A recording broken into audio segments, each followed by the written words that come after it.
할렐루야. 오늘 이 아침에도 또 우리 기도하는 자리에 나오신 여러분 모두를 주님의 이름으로 환영하고 축복합니다. 우리 다 같이 찬송가 412장 내 영혼이 그 기 깊은 데서, 옛날 통합 찬송가는 469장입니다.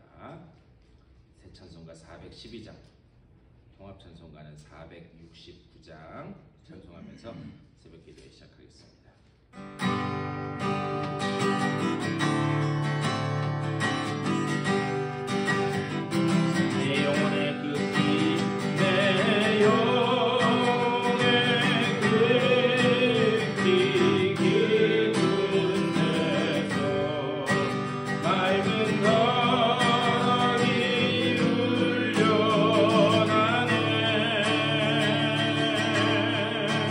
하늘 공주가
목소리로 받을 은혜를 사모하는 마음 가지고 오늘도 이 자리에 성령으로 주님 함께 해달라고 다 같이 기도하며 나아가겠습니다. 주님의 크신 사랑과 은혜를 감사드립니다.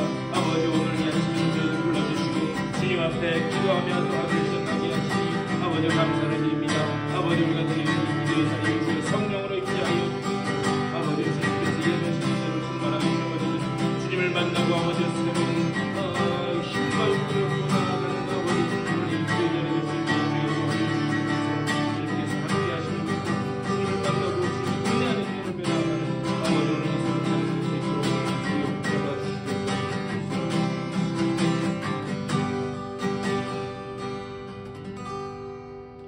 주님의 은혜를 감사드립니다. 이 아침에 저희들도 주의 전으로 불러주시고 또 기도하면서 하루를 시작해 하시니 감사를 드립니다. 우리가 기도하는 이 자리 가운데 주여 성령으로 임재하여 주시옵소서. 주님 말씀으로 채워 주시옵소서. 은혜로 충만하게 채워 주시옵소서. 그리하여 오늘 하루를 살아낼 수 있는 아버지 주님의 그 귀한 말씀, 또 그 가운데 용기와 힘을 얻고 이 주의 제단을 나아갈 수 있도록 주여 인도하여 주시옵소서. 감사하고 우리 주 예수 그리스도의 이름으로 간절히 기도드리옵나이다. 아멘. 하나님의 말씀 보시겠습니다.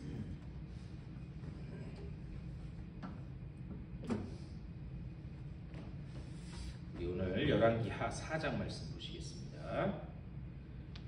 열왕기하 4장 1절부터 우리 7절까지 말씀 보시겠습니다.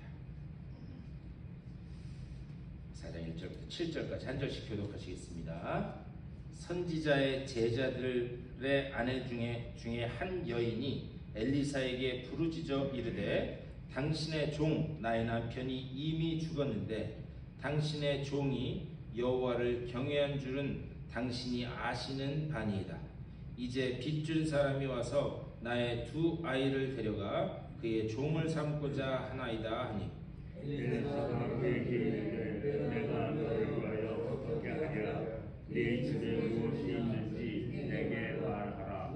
그가 이르되 네 집종의 집에 기름 한 그릇 외에는 아무것도 없나이다 하니 이르되 너는 밖에 나가서 모든 이웃에게 그릇을 빌리라.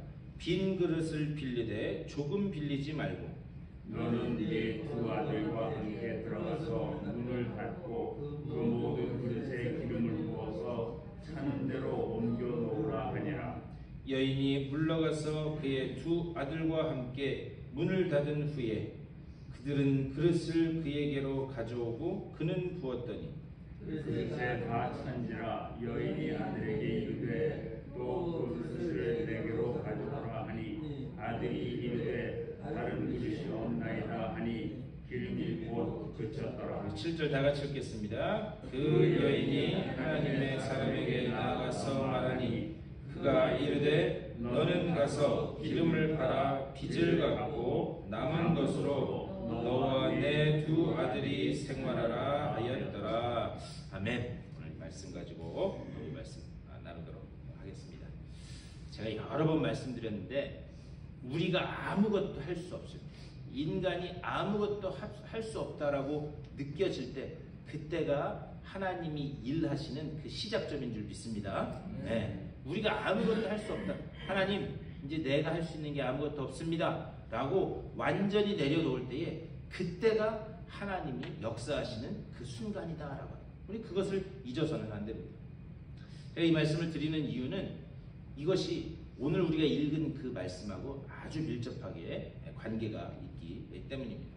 오늘 읽은 말씀에 나오는 이 한 여인, 이 과부에 관한 이야기는 우리가 익히 들어서 잘 알고 있는 그런 내용입니다. 한 과부가 있었는데 그가 아무것도 더 이상 뭐 가진 것도 없고 먹을 것도 없고 그래서 거기에서 이 기름통이 마르지 않게 계속 기름이 흘러넘쳤다라고 하는 이야기는 우리가 예전부터 익히 들어서 아는 말씀입니다. 자, 과연 이 말씀을 통해서 하나님께서 우리에게 하시는 말씀은 뭔가? 말씀을 한 절 한 절 우리 구체적으로 보면서 좀 이야기를 나눴으면 좋겠습니다. 1절에서 이렇게 말씀해요. 선지자의 제자들의 아내 중에 한 여인이 엘리사에게 부르짖어 이르되 당신의 종 나의 남편이 이미 죽었는데 당신의 종이 여호와를 경외한 줄은 당신이 아시는 바니이다. 이제 빚준 사람이 와서 나의 두 아이를 데려가 그의 종을 삼고자 하나이다. 자, 여기에 나오는 이 여인, 이 과부, 이 사람은 어떤 사람인가? 선지자의 제자들 중 한 사람의 아내였다. 이렇게 이야기하고 있어요. 이 선지자의 제자들 중 한 사람의 아내였다. 오늘날 표현을 하면 신학생, 오늘날 표현 이제 목회하려고 준비하는 신학생의 이 가난한 신학생의 부인이었다. 그렇게 우리가 생각하면 좀 쉽게 이해할 수 있을 겁니다. 그런데 이 가난한 이 신학생의 그 살림을 책임진 여자였다는 거죠. 그런데 그 선지자의 제자가 그 신학생이 뭐 이유를 말씀하고 있지 않아서 알 수는 없지만 그 세상을 뜨게 되었다. 두 아이만 남겨놓고 세상을 뜨게 되었다. 그런데 이 당시가 여러분 이미 우리가 계속 말씀을 나눴지만 이때가 어떤 때였는가? 비록 아합이 죽기는 했지만 그렇지만 그로부터 시작된 그 이 온 이스라엘에 퍼져 있는 우상 숭배 때문에 하나님의 말씀이 덮여 있고 그리고 하나님의 말씀이 어디에서 제대로 선포될 수 없는 그런 상황이었습니다. 그러니까 어디 가서 말씀을 전할 수도 없었기 때문에 아마 생활하는 것도 쉽지 않았을 것이다 이렇게 생각됩니다.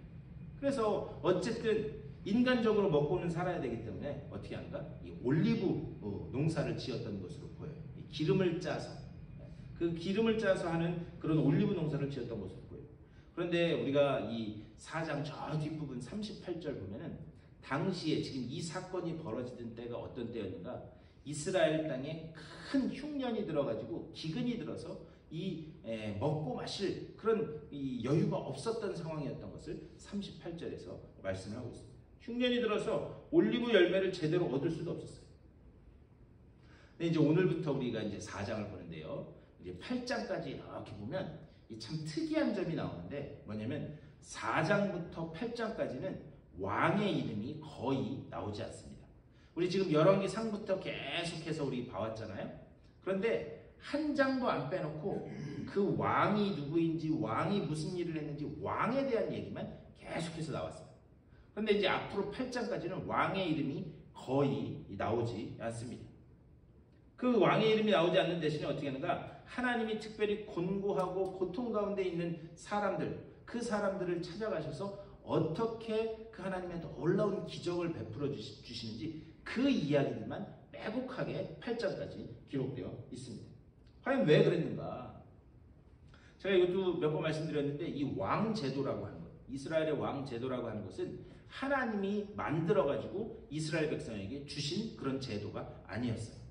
왕제도는 어떻게 해서 얻게 된 건가? 왕제도는 이스라엘 백성들이 선지자를 통해서 하나님 앞에 끊임없이 요구했던 거예요. 아니 우리가 주변 나라들을 보니까 저 나라들은 좀 군대도 이렇게 조직적으로 잘 관리되는 것 같고 저 강력한 왕이 우리의 먹고 살 문제도 백성들의 먹고 살 문제도 잘 해결해 주는 것 같은데 우리는 왕이 없어서 이 모양 이 꼴인 것 같으다. 그들이 그렇게 생각한 거예요. 그래서 어떻게 하는가? 선지자를 통해서 하나님 앞에 끊임없이 우리에게도 왕을 주십시오, 왕을 주십시오 요구를 합니다. 하지만 하나님께서는 선지자를 통해서 아니다. 내가 너희들의 왕이다. 끊임없이 말씀하면서 거절하세요. 그럼에도 불구하고 계속해서 요구하자 하나님이 어떻게 하신가? 하나님이 그 제도를 만들어서 주신 것이 아니라 허용하셨다. 이 뉘앙스가 다릅니다. 하나님 만들어서 주신 게 아니라 허용하셨다는 거예요. 마치 그런 거예요. 그래? 그렇게 요구해? 그래 그럼 한번 해봐. 이런 차원에서 하나님이 이스라엘에게 왕 제도를 주셨습니다. 근데 그 결과가 어떻게 했는가? 자신들을 보호하고 그리고 자신들의 빵의 문제를 해결해 줄 줄 알았던 왕이 자신들을 억압하고 어깨에 더 심한 멍에를 메웠다. 그것을 시작한 사람이 누구였는가? 바로 솔로몬 왕이었어요. 우리 열왕기상 말씀부터 이렇게 보면 솔로몬 시대부터 계속해서 백성들에게 짐을 지우고 그리고 그들을 착취하고 하는 일들이 계속해서 벌어지게 됩니다. 이것이 결국 인간이 요구했던 그 왕의 제도의 결과였다라고 하는 사실입니다. 그런데 이 열왕기서 말씀은 제가 이것도 몇 번 말씀드렸지만 열왕기서 말씀은 지금 이 책을 처음으로 받아든 사람이 누구였는가? 바벨론 포로로 가 있는 포로의 백성들이었어요.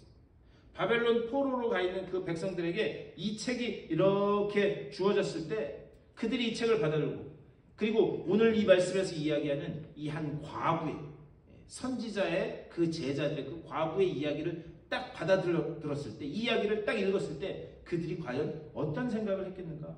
이것을 통해서 하나님이 하시고자 하는 말씀이 무엇이냐? 야, 너희들이 요구했던 그 왕이 너희들을 보호해주고 그리고 너희들의 그 빵의 문제를 해결해 준다고 그렇게 요구했잖아. 그런데 그렇게 하더냐? 이것을 말씀하시는 거예요. 그 너희들이 요구했던 그 왕은 결코 너희들을 보호하거나 너희들의 빵의 문제를 해결해 줄 수 없다. 지금 너희들이 바벨론 포로로 끌려온 것도 바로 그것의 결과이다. 하나님은 그것을 말씀합니다. 그래서 이것을 말씀하기 위해서 4장부터 8장까지는 중간에 왕들의 이야기가 뚝 끊어져요. 뚝 끊어진 다음에 너희들의 진정한 왕, 너희들을 보호하고 그리고 너희들의 빵의 문제를 해결해 줄 수 있는 그 참 왕이 누구인가? 그것에 대해서 계속 이스라엘 백성에게 질문을 던진 겁니다. 자, 오늘 이제 말씀으로 돌아가서 이렇게 가난한 그 신학생의 과부가 엘리사에게 나아갔다는 거예요. 그런데 한번 생각해 보셨으면 좋겠어요. 지금 먹고 사는 문제 때문에 위기에 닥쳐 있는데 그때에 무언가 다른데 좀 뭐 먹을 것을 얻을 데 없나 다른데 안 쳐다보고 지금 엘리사에게 나아갔다라는 거예요. 그런데 뭐 엘리사가 특별한 재주가 있었겠어요? 그런데 그에게 나아갔다라는 거예요. 이것은 무엇을 나타내는 건가? 하나님께 자신의 이 상황을 호소한다라고 하는 성격을 이렇게 이야기해요. 내 아픔을 지금 하나님 앞에 호소한다. 하나님만이 나의 이 곤궁한 상황을 해결하실 수 있는 분이십니다. 그 마음을 가지고 지금 엘리사에게 나아갔다는 거예요.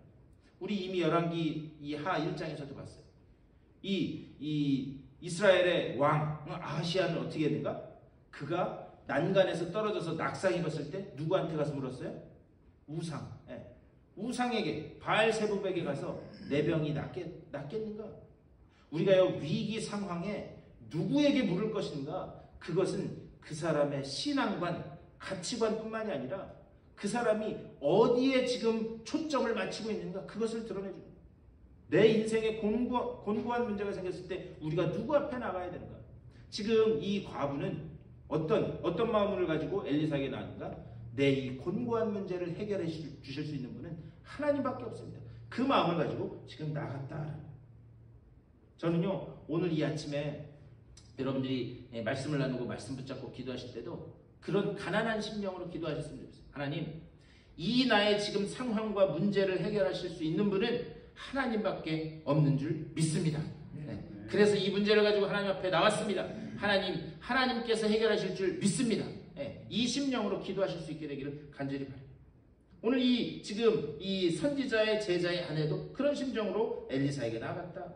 그리고 나서 2절에서 이렇게 말씀합니다. 엘리사가 그에게 이르되 내가 너를 위하여 어떻게 하랴?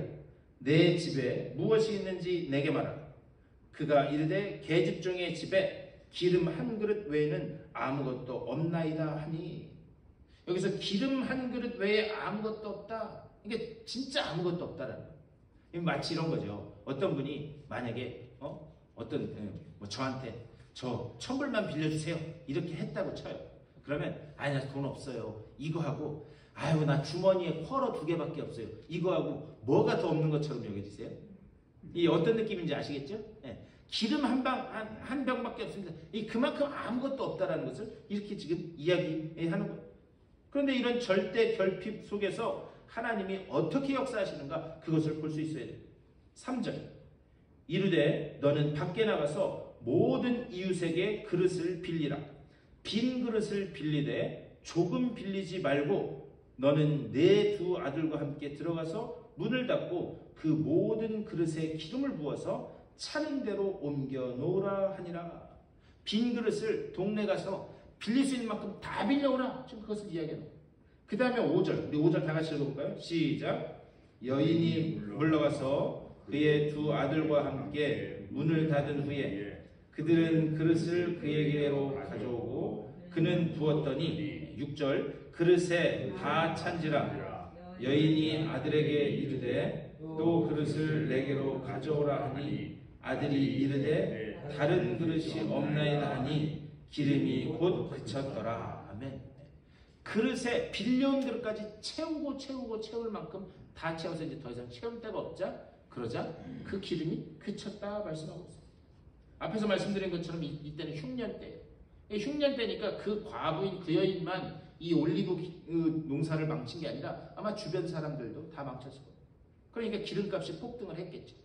그래서 결국 그걸 가지고 그 기름을 팔아서 생활을 하라. 7절에서 그것을 말씀하는 거예요. 그 여인이 하나님의 사람에게서 나아가서 말하니 그가 이르되 너는 가서 기름을 팔아 빚을 갚고 남은 것으로 너와 내 두 아들이 생활하라 하였더라. 과연 이게 누가 하신 것인가?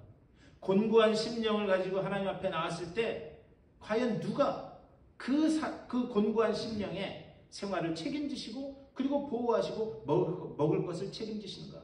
지금 그것을 다시 한번 이 이야기를 통해서 말씀하는 거예요. 우리 하나님은 어떤 분인가?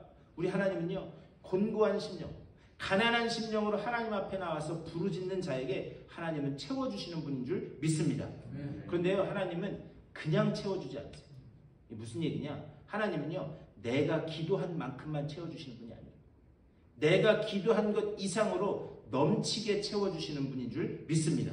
그래서 시편 23편에서 그렇게 말씀하는 거예요. 내 잔이 넘치나이다. 하나님은요, 쪼잔한 마음 가지고 저 사람이 구한 것만큼 딱 그것만큼만 주시는 분이 아니라 그 구한 것 이상으로 풍성하게 부어주시는 우리 아버지 되시는 줄 믿습니다. 네, 그분이 우리 아버지시라는 거예요.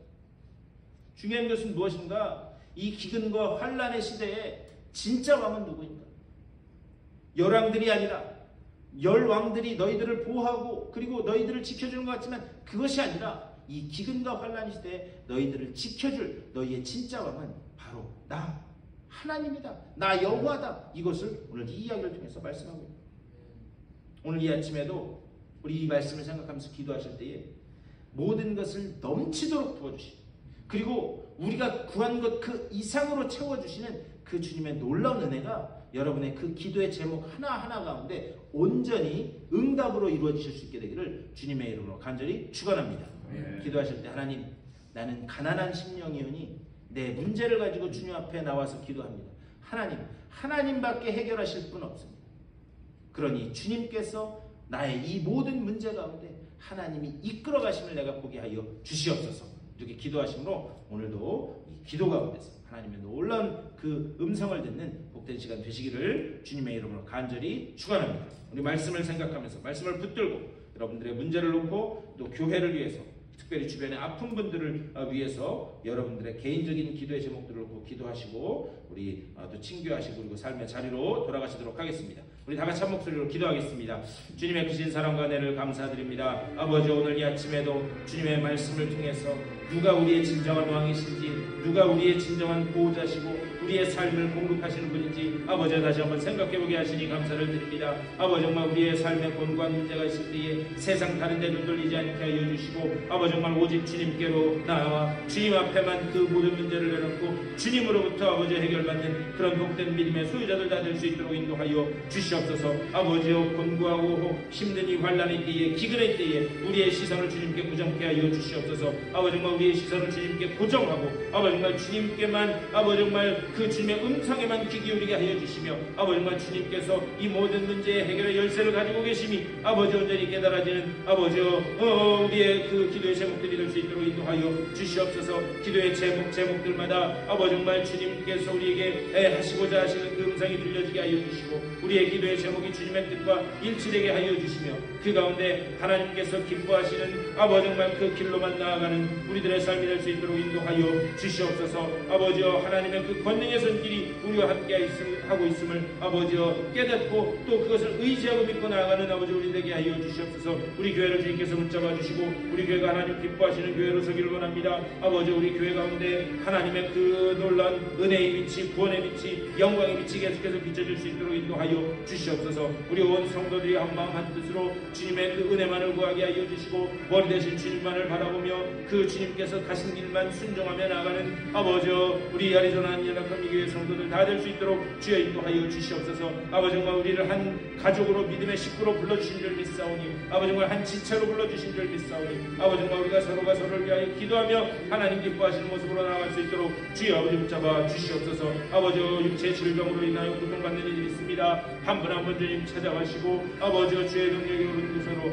그 아픈 곳에 안수하여 주시옵소서. 아버지 정말 모든 골수와 근육과 신경과 인대와 세포가 살아나는 귀한 역사가 나타나게 하여 주시고 아버지 정말 온전히 건강한 육체를 회복하여 주님 앞에 나와 다시 기쁨으로 예배하는 아버지 정말 될 수 있도록 주여 붙잡아 주시옵소서. 오늘 하루도 말씀 붙들고 기도로 하루를 시작하는 주님의 귀한 백성들 한 분 한 분 찾아가 주시고 주님께서 주시는 그 말씀과 능력을 가지고 위로와 그 은혜를 가지고 오늘 하루를 승리하며 나가는 아버지 정말 복된 자들의 삶이 될 수 있도록 주여 붙잡아 주시고 주님께 하여 주시옵소서.